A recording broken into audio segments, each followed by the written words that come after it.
係咁網友嗱，呢條片係講香港嘅兩個笑話嘅，一個就係安全帶嘅問題，出咗個大笑話，笑到你碌地。另外咧就係嗰個有人攞100億美金、160億歐羅嘅支票去銀行度要求兌現喎。嗱，呢樣嘢係幾荒謬咧？一陣我講俾大家聽。歲晚下，大家呢個人氣韓國 Urian 嘅純素護膚品5樣嘢揀咗出嚟最好賣嘅，特別減價俾大家嘅。呢一個咧就係乳木果嘅柔潤呢個手霜108蚊減到。呢一個咧就係潤唇膏，有3款58蚊。仲有呢一個係嗰個泥膜敷上面上邊嘅 mask 148蚊，同埋呢個蘆薈面膜呢個係8塊嘅128蚊。佢呢隻嘢咧係純素嘅呢一個咧係喺韓國係 No.1 牌子嚟嘅。對於敏感肌膚咧就最好。呢4樣嘢咧係最好賣。凡係滿300蚊咧，而家可以獲得一個糖果袋喎。如果你喺網上買咧，就500蚊就有個糖果袋。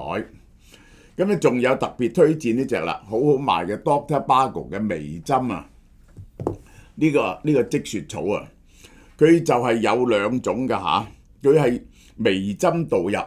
呢個係韓國出名嘅 Dr. Bago， 專係做呢啲微針嘅，係有8大成分嘅咁就係2種強度，呢度100，呢度300，呢度100咧就溫和啲嘅，就而家減到180蚊啫。仲話真係打落去用完咧，迅速見到啲皮膚咧改善嘅。300高強度每週使用2-3次，即係250蚊嘅啫。呢個咧就係美容院做嘅嘢，微針係而家咧喺家居做，而且咧相當之便宜嘅。好啦，今晚嘅直播大陸經濟係咪會崩潰呢？我同大家討論呢個問題。好啦，巴士安全帶罰5000蚊，結果搞到乜嘢出嚟呢？就係最開心嘅就唔係中6合彩，係巴士上面冇安全帶。呢個就係關鍵時刻同適用範圍。我哋首先睇睇呢樣嘢先呢個關鍵時刻呢，就係2026年1月25號，琴日全面生效啦。所有設有安全帶嘅座位，乘客一定要佩戴。2028年12月31號，仲有2年喎，仲有2-3年喎，26、27、28。其他車輛要啦，私家小巴後排，私家小巴都要。貨車呢個係特別用途車輛。呢個校巴呢個就係呢啲要梗係要啦。校巴咧就俾3年佢哋喎，反而係個人責任對象係乘客、司機或者車主，就5000蚊。乘客、司機或者車主點樣你罰個乘客還係罰個車主你只可以罰一個，唔可以罰2個嘅啫。監禁3個月。個車主點樣負責佢唔喺架車度。司機連帶責任。如果15歲以下嘅喺貨車後座或者特別用途車輛冇扣帶安全帶咧，個司機要罰多2000蚊。好啦，我哋港台同港澳台、深圳比較下，究竟呢樣嘢係點呢？係香港係所有設有安全帶嘅座位，最高5000蚊，坐3個月啦。處罰力量全球最嚴，唯一可以監禁嘅。呢個要監禁真係唔合理喎！我哋未聽過呢啲嘢可以監禁喎，係嘛？深圳旅遊大巴、高速快線巴士，其實呢啲咧係上高速公路嗰陣時，220蚊至550蚊哇！同香港爭10倍，刑事責任係冇嘅。市區公交車唔設安全帶只係通常都係喺超級公路嘅。台灣市區巴士有5個位係要戴安全帶嘅。呢個長途巴士全車我喺台灣呢就係真係咁嘅，一上呢個超級公路呢就戴安全帶嘅，啲人都係台灣呢就係罰375至1130蚊，司機如果話咗俾意盡告知業務咧，責任就歸於乘客噶啦。呢個就係唔關司機事。嗱，反而乜嘢令到我喺後座都戴安全帶嘅咧？就係有啲車啊，你唔戴安全帶咧，佢就會嘈。你唔識得點樣撳定㗎，於是唯有戴安全帶嚇。Lexus 就係 Lexus 啊，澳門完全冇強制，唔罰款，自願性質。嗱，呢個比較上就係咁樣。政府定義要正確佩戴喎，嚴禁共用，禁止兩個人共用一條安全帶。即係點啊？兩個人共用一條安全帶，坐喺膝頭哥啊，還是點咧？還是男女咧？啊，咁如果個男女嗰啲人攬住石咁樣戴咗安全帶唔得喎。呢個有個好處，就禁止咧喺巴士上嘅任何嘅親密行動啊。嚴禁輔助具，唔可以使用夾子，因為會降低你個夾住佢。位置要求個橫帶就要跨大髀，斜帶喺肩胛中間，緊貼胸部，要緊貼胸部。帶扣垂於身旁。嚴禁安全帶扭曲，哇！安全帶扭曲都唔得，我唔覺意扭歪咗佢點咧？或者譬如物件纏繞。即係我有個包喺度，咁樣算唔算係物件纏繞咧？我唔識。同步仲有嗱，呢個針對司機嘅多熒幕管制，呢個咧通常都係咧嗰啲的士司機最多擺2部流動電話喺度，我真係見到擺7、8部嘅。尺寸限制，對角長度唔可以超過19厘米，唔可以太大。視線範圍唔可以阻礙睇條路。後視鏡或影像顯示器，如果唔係咧可以罰2000蚊。我真係見過人6、7部機喎，呢個係嚇。香港近期交通新例嘅執行亂象，顯示咗一個核心問題。當管理決策過於依賴理想化假設，乜嘢叫理想化假設呢？即係坐喺冷氣室度紙上談兵，而忽視咗執行嗰陣時嘅複雜性啊！制度要走向荒謬。好啦，嗱呢單嘢好好笑，笑到香港人碌地。據東張西望報導，一個男乘客今早11點幾喺將軍澳坐城巴去795X 上班，城巴路線帶咗安全帶，到美孚準備落車解唔開，於是咧全車人就幫佢解咯，同個司機。解唔到，車長停車，通知公司報警，消防隊出20個人到場救援。呢個乘客最終被困45分鐘，城巴道歉16個消防員，4個救護員3架消防車，1架救護車，1架救護電單車。點解會咁呢？嗱，我一陣會講俾大家聽。法律責任嘅錯位，由建議升級為刑事責任，咁嚴重嘅法律咁嚴重，但係個設備大鑊，巴士安全帶不停使用。你同你有架私家車唔同，你私家車你咧就可以睇住個安全帶帶唔帶得到。巴士咧係有幾十個安全帶，有幾千架巴士，平時咧就好少使用，或者咧而家忽然使用度咧就極高，可能用錯咗，所以故障率咧一定好高嘅。於是發生呢件咁嘅事，呢個故障率佢出事嘅機會咧係好高嘅，反激勵效應。咁結果有啲人咧寧願企喎，好唔好笑啊？呢個係，哇！喺坐落去一陣間，扣咗我落車走唔切，咁我咪好大鑊。同埋邊一點開始罰咧？你坐落去係咪？有冇時間限制啊？要幾耐扣咗安全帶？我拎住震騰騰咁樣去扣，有時咧我真係扣咗。我試過坐人哋啲車咧，我真係扣唔到嘅喎，要人哋同我幫手。喺飛機咧，有時我都扣唔到喎。咁扣都未扣得到啫，就開咗車，係咪一開咗車就當犯法咧？理論上較穩定嘅座位被捨棄，高風險嘅站位成為合法避風港。嗱，呢個最大鑊就係呢個唔合理嘅地方，就係有企位。如果你其實安全帶嘅用處喺邊度呢？遇到意外嗰陣時，忽然間停車或者撞擊，個人就會飛咗出去或者撞到其他人，尤其反車啦，當然就係嗰個係最危險嘅。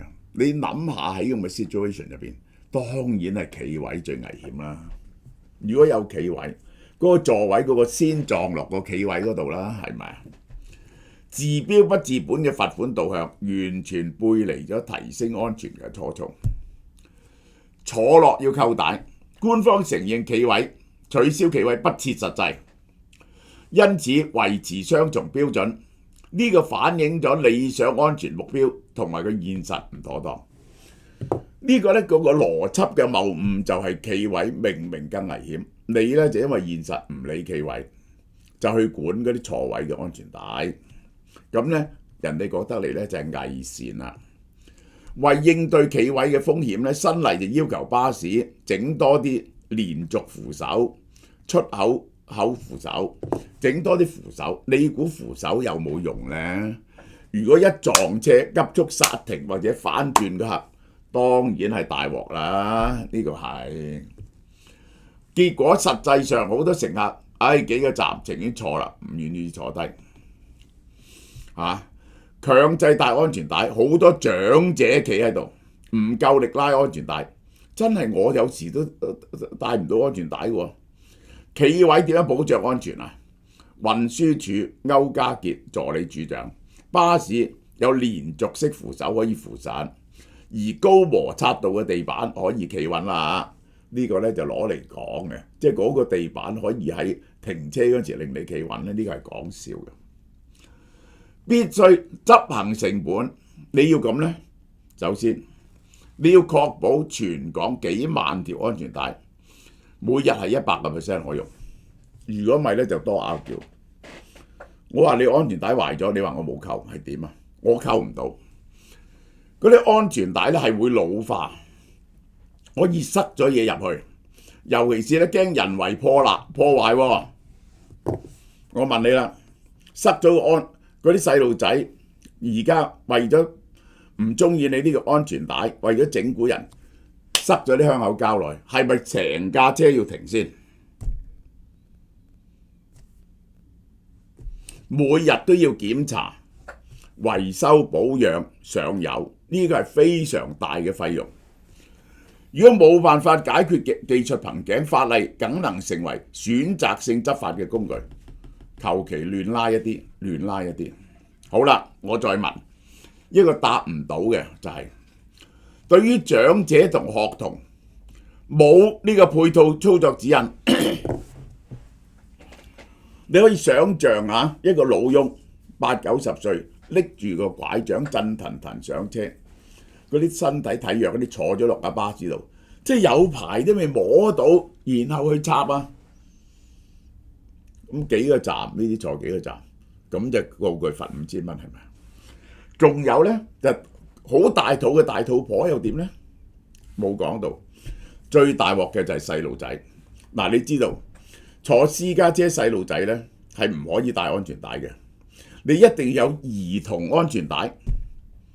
呢個呢去到小學都係啱用，而好多小學生自己返學喎。呢啲小學生點樣處理啊？戴一個唔啱嘅安全帶呢係仲加危險嘅。喺震盪嘅車廂入邊，對手力不足、身材不符嘅乘客強制推行未經優化嘅設備，本質係將結構性嘅管理轉嫁俾最脆弱嘅團體。呢個嗰啲長者坐幾個站，呢個真係好危險。於是佢情願企，結果就跌親。嗰啲小童，當局有冇解釋點做啊？小學生搭巴士點做啊？邊個負責啊？呢個係唔應該帶大人嘅安全帶喎，係更加危險嘅。呢個係好啦，嗱，呢個江玉歡好好笑。呢個關於語言理解，呢個就係好，大家睇下，適用於在2026年1月25日或該日之後首次登記嘅每一輛巴士。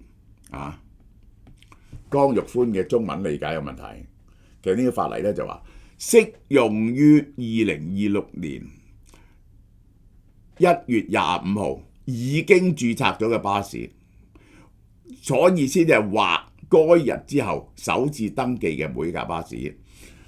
由2026年1月25號已經登記咗嘅巴士，全部受規管，全部受規管。或者之後登記嘅巴士咧都要受規管，其實係咁解。嗰啲中文理解好有問題。陳婉嫻出嚟反對政府啊！陳婉嫻佢就話按立法邏輯應該取消企位，提大埔19死車禍。佢第一就係取消企位，第二咧就係咁你應該取消雙層巴士喎。香港唔適合呢種英國殖民地色彩濃厚嘅產物，好笑，乜嘢都上綱上線。工聯會前議員陳婉嫻1998年大年初三，呢個我都印象深刻嘅。呢個係雙層巴士喺灣仔天橋翻側5死，大量乘客受傷。雙層巴士危險性好高，香港根本唔適合呢種英國殖民地色彩濃厚嘅產物。呢個呢係將政治問題、交通問題呢就硬擺一個政治色彩落去。所以既然係為咗乘客安全，就要徹底解決真正嘅問題，唔容許企位，取締雙層巴士，然後先至可以叫人戴安全帶。佢好少出嚟反對政府，呢個變咗笑話。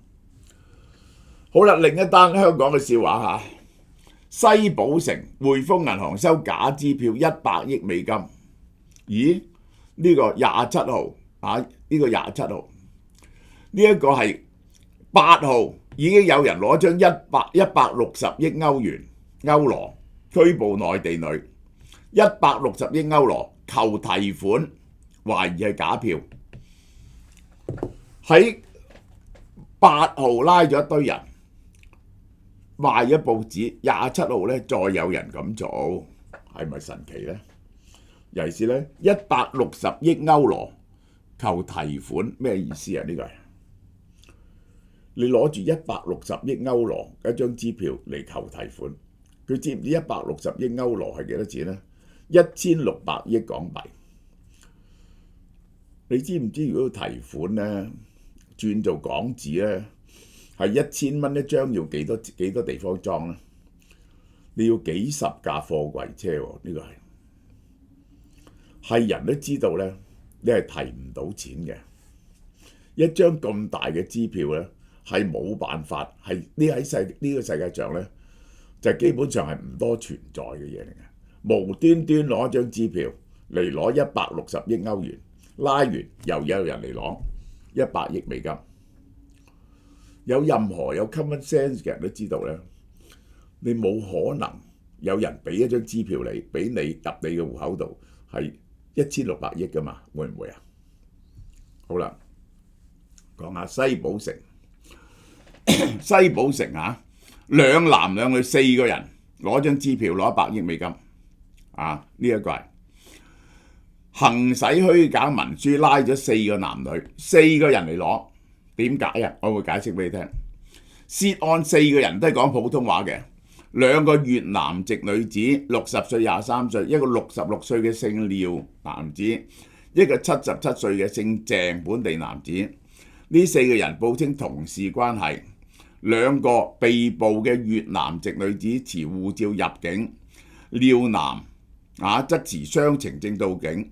淨係講咗個姓廖嘅啫喎，呢個係呢個冇一個姓廖嘅，冇講呢個一個本地人姓鄭嘅。點解4個人去攞錢啊？呢4個人咧係 partner 嚟嘅，驚對方唔分錢俾大家，所以一齊去攞。哇！你攞咗100億美金唔分俾我點算啦？大家一齊去攞，佢哋係夾份做嘅呢單嘢就係。好啦，較早時期8號，一個稱為商人嘅內地女子攞一張匯款單要求提款160億歐元。呢個荒謬度咧係笑到你碌地。160億歐元你嚟提款，你帶幾多？你有幾多架貨櫃車嚟提款咧？任何銀行冇預約都係冇可能會提到1-2億啊！幾千萬都提唔到嘅啊！呢一個咧係內地女子行使偽造文書攞咗65歲嘅女仔。嗱，呢個係一條新橋嚟嘅，呢個係由雙程證抵港，呢個就係點解會有人信呢？呢個成為街頭巷尾嘅笑話，喺現實世界並不罕見。我講俾大家聽，呢個係點？其實兩種可能都係商業詐騙嘅結果，一種叫過橋提款，利用事主貪念代為兌現；第二，兌現分成保證金類型，以巨額回報為利，騙取事前費用。嗰個詐騙嘅人話：我有張支票，但我冇香港戶口或者身份問題，我唔方便出面。嗰張支票呢係我邊個嘅，我攞出嚟，但係呢就係我唔方便出面啦，因為佢係我親戚。咁呢我就賣俾你，將一張無法兌現嘅巨額支票低價賣俾事主。但你攞到之後呢，要分翻啲俾我咁上下啦。事主喺幻想天降橫財之後呢，就俾一筆錢佢，其實嗰筆錢就俾人哋呃咗，然後代為到銀行嘗試入票。呢個就係第一個 scenario。第二個 scenario， 你幫我去銀行攞支票，我就俾160億，我就俾160億歐羅啊，我分翻160億港紙俾你啦。喂，但係你唔好呃我喎，你要保個保證金，你擺200萬喺我度，我信你唔呃我啦，咁呃咗佢嗰200萬。個文件本身必然無法兌現，詐騙者嘅目的就係嗰筆事前付款。兩類詐騙手法，一個就過橋提款 （bridge withdrawal）， 一個就 advance fee scam。話身份有問題有賣俾你，賣出無效證券，尋求合作伙伴高額佣金，就叫你事前俾保證金，都係不離呢兩種可能性。呢啲咁嘢都有人呃。咁你會話點解會有人信呢？我講一樣好荒謬嘅嘢俾你聽。銀行其實一定會核查文件真偽啦。咁巨額嘅款項根本就攞唔到嘅，冇人可以攞到呢啲錢嘅。呢個係涉案嘅支票或者文件本質係來歷不明、無法兌現嘅廢紙。最好笑呢條友去俾佢呃完之後，一定拉咗去坐監。於是咧亦都冇咗手尾你唔會追翻佢轉頭喎。無論邊種劇本咧，結局只有一個，事主往往俾咗金錢先，買票費或者保證金，行使虛假文書構成刑事罪行，於是就去咗坐監。最呢個好笑嘅就係，你覺得荒謬唔係喎？恒生銀行創始人林炳炎個仔林秀峰喺2000年涉及一單6億美金嘅偽造銀行保證書詐騙 LC， 佢同同謀試圖呃銀行貸款，想借2億美金。喂，林炳炎係喺呢個恒生銀行最大股份嘅創辦人，係大過何善肯啊！佢就後來整咗 BY Lam and Son， 呢個就係咁。呢個林秀峰呢，就係話事嘅，佢大哥死咗。佢幾兄弟都喺銀行做嘢做大喎，然後先至走出嚟自己做生意喎，賣咗俾匯豐銀行。佢由銀行出身，佢點會唔知道呢張6億美金嘅 LC？ 佢一定會同對方銀行核對噶嘛佢冇可能唔知呢？你點會攞到呢張6億美金嘅呢？呢張嘢你一定知道佢係假噶嘛？竟然蠢到咁樣，你唔信啦啩？所以愚蠢係無極限嘅。最終裁定行使虛假文書罪成，佢想去借2億美金，判刑20個月。林秀峰因為追個廟圈人，因為不善經營敗光遺產，俾阿陳松青呃咗，顯赫家世犯罪行為轟動全香港。制度防患唔係靠個人常識，其實呢就係蠢起上嚟呢係無局限嘅。制度唔應該建立喺幻覺上邊，安全帶忽視物理設備嘅限制，使用嘅方便，金融詐騙忽視人類行為嘅非理性偏差，過度依賴形式上嘅合規同法律條文。當個城市用消防員嚟解決安全帶，當個城市用銀行職員反覆血咗不切實際嘅百億大夢，呢個城市嘅秩序同安全呢就好脆弱。法律唔應該製造新嘅風險，制度設計要包括人性同物理。即係等於呢個陳婉嫻就係攞翻個例子出嚟，點解垃圾徵費結果要被廢除？其實就係不切地氣，係嗰個諮詢唔夠，唔識得現實嘅環境係點。唯有誠實面對現實，先至能夠建立真正嘅安全。好啦，嗱，新嘅優惠嚇，88蚊3包湯，從來未試過咁平噶啦。然後呢，就係呢幾樣係好好賣嘅嘢，最好賣係獵戶線，個個男人都要嘅。你賣俾你老公喎，其實所有男人40歲以上必定要食呢個，食咗之後唔會屙夜尿，一定前列腺有問題嘅。男士維生素，女士維生素，呢一個係腦消落，防止老人痴呆嘅呢啲supplement係心血落，防止血管淤塞同埋血糖嘅，係呢個特別7折價錢嚇。而家300蚊咧，全部7折。你去門市買300蚊咧就有一袋糖果，500蚊喺網度咧亦都俾一袋糖果你，好唔好啊？唔使買糖果過年嚇。